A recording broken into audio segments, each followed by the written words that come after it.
दोस्तों, रोबोट्स पर कई सारी हॉलीवुड मूवीज बन चुकी हैं। इन फिल्मों में रोबोट का भविष्य भी बताया गया है। हॉलीवुड की टर्मिनेटर, आई रोबोट जैसी फिल्मों ने रोबोट्स के बारे में विस्तार से बताया गया है। दोस्तों, क्या आप लोगों को पता है कि आखिर रोबोट होता क्या है? रोबोट एक मानव निर्मित मशीन है जो दिए गए निर्देशों के तहत कार्य करती है। ये निर्देश एक प्रोग्राम में निहित होते हैं जो रोबोट में इंस्टॉल किए जाते हैं। रोबोट की कार्य प्रणाली मैकेनिकल होती है। ये एक यांत्रिक मशीन है। रोबोट हर कार्य को सटीक तरीके से करता है। तो आज हम आप लोगों को दुनिया के 5 समझदार रोबोट के बारे में बताने जा रहे हैं। तो welcome back to the knowledge of everything channel. अगर आप चैनल पर पहली बार आए हैं तो चैनल को सब्सक्राइब जरूर कर लें। आप सभी लोग जानते हैं कि अब वैज्ञानिक एडवांस टेक्नोलॉजी की मदद से ऐसे स्मार्ट रोबोट बनाने में सक्षम हैं जो कि बिल्कुल इंसानों की तरह ही दिखते हैं और उनकी सोच समझकर लोगों से बातचीत भी कर सकते हैं। आज हम आपको बताने जा रहे हैं पूरी दुनिया भर के 5 ऐसे चुनिंदा ह्यूमन रोबोट के बारे में जिन्हें देखकर आप पूरी तरह कंफ्यूज हो सकते हैं। ये सच में कोई मशीन है या फिर इंसान? तो चलिए शुरू करते हैं और सबसे पहले बात करते हैं बिग डॉग रोबोट। दोस्तों, अमेरिका के रक्षा विभाग के लिए तैयार किया गया था। इसकी खासियत ये है कि ये 400 पाउंड तक के वजन को उठाकर बर्फ, पहाड़, किसी भी रास्ते पर चल सकता है। ये रोबोट पहियों नहीं बल्कि पैरों की मदद से चलता है। इनका उपयोग आर्मी मिशन के लिए किया जाता है। एक तरीके से देखा जाए तो ये एक खच्चर के रूप में काम करता है। ये स्पॉट घर का पालतू या मनोरंजन के लिए खिलौना नहीं है। ये 4 पैरों वाला रोबोट है जो 3 मील प्रति घंटे तक चल सकता है, इलाके पर चढ़ सकता है, बाधाओं से बच सकता है, 360 डिग्री देख सकता है और कई प्रोग्राम किए गए कार्य कर सकता है। यदि इसके कीमत की बात करें तो ये $74,500 में बनाकर तैयार किया गया है। दोस्तों, यदि इस रोबोट के आविष्कार की बात करें तो इसका आविष्कार डॉक्टर मार्टिन ब्यूहलर ने किया था, जिन्हें इस काम के लिए 2012 में रोबोटिक्स इंडस्ट्रीज एसोसिएशन से जोसेफ एंगलबर्गर पुरस्कार मिला था। डॉक्टर ब्यूहलर मैकगिल विश्वविद्यालय में एक प्रोफेसर थे। यदि इस रोबोट में सेंसर की बात की जाए तो लगभग इसमें 50 सेंसर लगे हुए हैं। तो इस रोबोट के बाद हम बात करने वाले हैं सोफिया रोबोट की।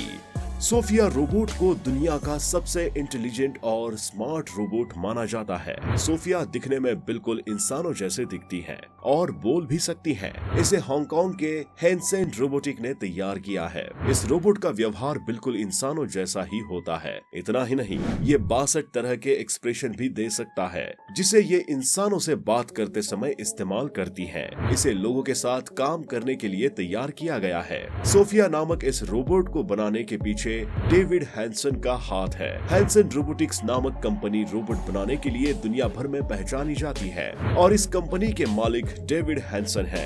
वहीं इस रोबोट को साल 2015 में सक्रिय किया गया था, जबकि मार्च 2016 को साउथ वेस्ट फेस्टिवल ब्लू द्वारा पहली बार इसे दुनिया के सामने लाया गया था। इस रोबोट को अभी की तारीख में सबसे उन्नत रोबोट कहा जाता है। क्या आपको पता है कि सोफिया बात करते वक्त आंखों से संपर्क बनाकर भी रखती है और व्यक्तियों की पहचान करने में भी सक्षम है। इन सब के अलावा सोफिया आम इंसानों की तरह लोगों से बात भी करती है। ऐसा करने के लिए सोफिया के अंदर गूगल क्रोम की वर्णमाला, आवाज मान्यता प्रौद्योगिकी और अन्य प्रौद्योगिकी का इस्तेमाल किया गया है। दोस्तों, डेविड ने सोफिया को इंसानों का चेहरा देने के लिए अभिनेत्री ऑड्री हेपबर्न का चेहरा चुना। सोफिया हूबहू अभिनेत्री ऑड्री हेपबर्न जैसी दिखती है। इसके अलावा साल 2018 में सोफिया के साथ पैर भी जोड़े गए ताकि वो इंसान की तरह चल भी सके। वहीं सोफिया एक आर्टिफिशियल इंटेलिजेंस रोबोट्स में से एक है। दोस्तों, सोफिया दुनिया की पहली रोबोट है जिन्हें किसी देश द्वारा नागरिकता दी गई हो। ये एक हैरान करने वाली बात है। अब हम बात करने वाले हैं माइलो रोबोट की। माइलो रोबोट ये बहुत ही इंटेलिजेंट प्रकार का रोबोट है जिसे अमेरिका के ह्यूमनॉइड निर्माता रिबॉक काइंड द्वारा तैयार किया गया है। इसके द्वारा उन बच्चों को मदद दी जाती है जो ऑटिज्म के शिकार है। ये इन बच्चों को ज्ञान देने व कौशल सिखाने के लिए तैयार किए गए हैं। ये रोबोट अनेकों प्रकार की भावनाओं को प्रदर्शित भी कर सकते हैं जिनके द्वारा वो आईपैड में पहचानना होता है। साथ ही इन रोबोट की आंखों में लगे कैमरे बच्चों के व्यवहार व्यवहार पर नजर रखते हैं। ये रोबोट बच्चों के साथ ऐसा घुल मिल जाता है मानो कि एक इंसान ही हो। ये रोबोट बच्चों को हर एक प्रकार का नॉलेज देता है और बच्चे भी इस रोबोट से बहुत ही अच्छे से सीख पाते हैं। इस रोबोट में हरकत करने वाले फिजिकल स्ट्रक्चर होते हैं, जिसमें कि एक तरह का मोटर, सेंसर सिस्टम, पावर देने के लिए सोर्स, कंप्यूटर ब्रेन होता है जो कि पूरे बॉडी को नियंत्रित करता है। इसके ब्रेन में प्रोग्राम बनाकर डाला हुआ है, उसी के अनुसार रोबोट ब्रेन बॉडी को संचालित करता है। इसके बाद हम बात करने वाले हैं असीमो रोबोट की। असीमो रोबोट, इस रोबोट के बिना दुनिया के महान ह्यूमनॉइड रोबोट की लिस्ट अधूरी ही है।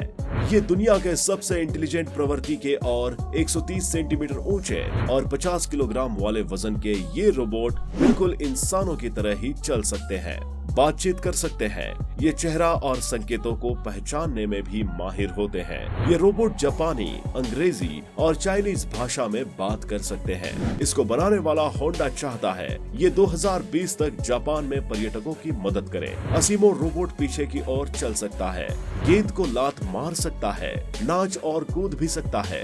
ये रोबोट भीड़ में चेहरा और आवाज को बहुत ही आसानी से पहचान सकता है। इसमें सुनने की क्षमता काफी अधिक होती है। भले ही एक ही समय में कई लोगों की आवाजें सुनाई दे, ये पूर्ण रूप से बहुत ही अच्छे से सुन लेता है। दोस्तों, अब हम बात करने वाले हैं एक्सो जीटी रोबोट की।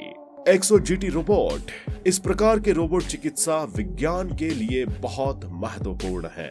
इनका उपयोग किसी व्यक्ति की प्राकृतिक क्षमता को बढ़ाने और उनके जीवन में सुधार लाने के लिए किया जाता है। इसका निर्माण कैलिफोर्निया के एसके वायोनिक कंपनी द्वारा रीढ़ की हड्डी की चोट वाले और शॉक स्टैंड वाले मरीजों की मदद करने के लिए किया गया है। ये रोबोट इस तरह के मरीजों को चलने फिरने में मदद करता है। आपके जानकारी के लिए बता दें कि विश्व के कई देश मशीनी मानव को बनाने में लगे हुए हैं। अमेरिका, जापान जैसे देश रोबोट के कार्य क्षेत्र को आगे बढ़ा रहे हैं। जापान में घर के रोज के काम करने के लिए रोबोट बनाए जा रहे हैं। मैन्युफैक्चरिंग में उत्पादन कई गुना बढ़ चुका है, जिसका मुख्य कारण मैन्युफैक्चरिंग में रोबोट्स का इस्तेमाल ज्यादा होना है। रोबोट्स का वर्तमान में व्यापक इस्तेमाल हो रहा है। भविष्य भी काफी हद तक रोबोट्स पर निर्भर होगा। वैसे खुद सोच समझ के फैसला लेने वाला रोबोट बेहद खतरनाक हो सकता है। रोबोट्स का कंट्रोल मनुष्य के हाथों में ही होना चाहिए या नहीं, कमेंट करके जरूर बताएं। तो दोस्तों, आज के वीडियो में बस इतना ही। अगर आपको वीडियो पसंद आई हो तो वीडियो को लाइक और ज्यादा से ज्यादा शेयर करें। साथ ही हमारे चैनल को सब्सक्राइब करना न भूले। मिलते हैं अगले वीडियो में, तब तक के लिए आप सभी को मेरा नमस्कार।